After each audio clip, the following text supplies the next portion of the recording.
बिल्कुल, और बार बार मैंने इस बात को कहा है कि बिहार प्रधानमंत्री जी की प्राथमिकताओं में है और बिहार में बार बार उनका आना, ये मुझे लगता है शायद 9वीं बार पिछले एक साल में, जब से केंद्र में तीसरी बार प्रधानमंत्री जी के नेतृत्व में एनडीए की सरकार बनी है, 9वीं बार उनका बिहार आना अपने में दर्शाता है कि एक विकसित बिहार का संकल्प प्रधानमंत्री जी के लिए कितनी बड़ी प्राथमिकता है। ऐसे में आज एक बार फिर हज़ारों करोड़ों की सौगात बिहारियों को वो समर्पित करके जाएंगे और मैं मानता हूँ कि ये प्यार बिहारियों के लिए जो प्रधानमंत्री जी के दिल में है और बिहारी जिस तरीके से प्रधानमंत्री जी को प्यार करते हैं, ये अपने में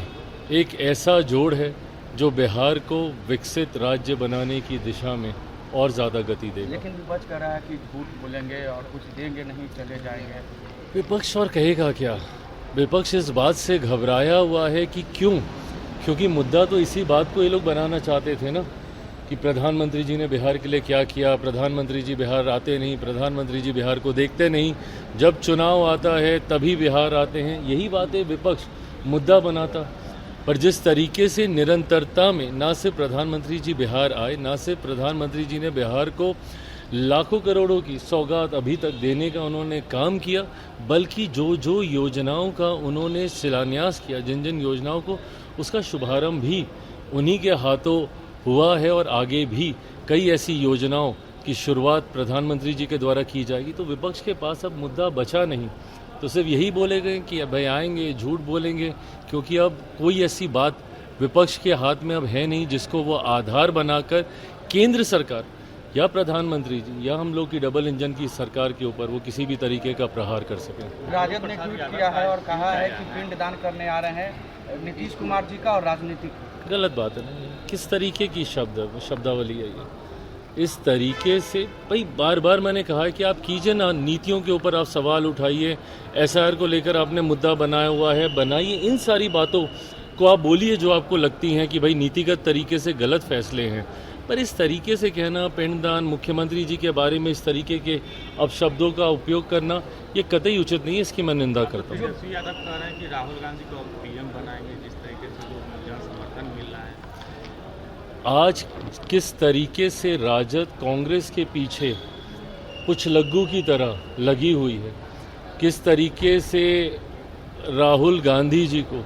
ये लोग पूरे प्रदेश में घुमा रहे हैं, ये अपने में दर्शाता है ना कि भैया राजद की ताकत कितनी ज़्यादा घट चुकी है कि एक ऐसा दल जिसके लिए कहा जाता था कि शायद बिहार में अब कुछ बचा नहीं है, उस दल को साथ में ले लेकर इन लोगों को घूमना पड़ रहा है। तो ऐसे में ये बात स्पष्ट है कि राजद पूरी तरीके से अपना जनाधार खो चुकी है और अब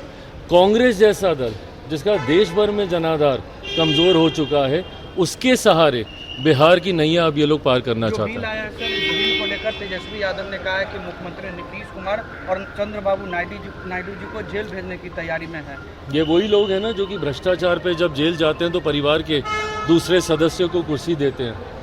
ऐसे में जब पारदर्शिता की बात आएगी, जब भ्रष्टाचार और भ्रष्टाचारियों पे कार्रवाई की बात आएगी, तो कांग्रेस, राजद जैसे दलों को सबसे ज़्यादा परेशानी होगी। क्योंकि इनका आधार ही भ्रष्टाचार रहा है। कांग्रेस का शासनकाल देख लीजिए, उसमें हुए घोटाले देख लीजिए, और राजद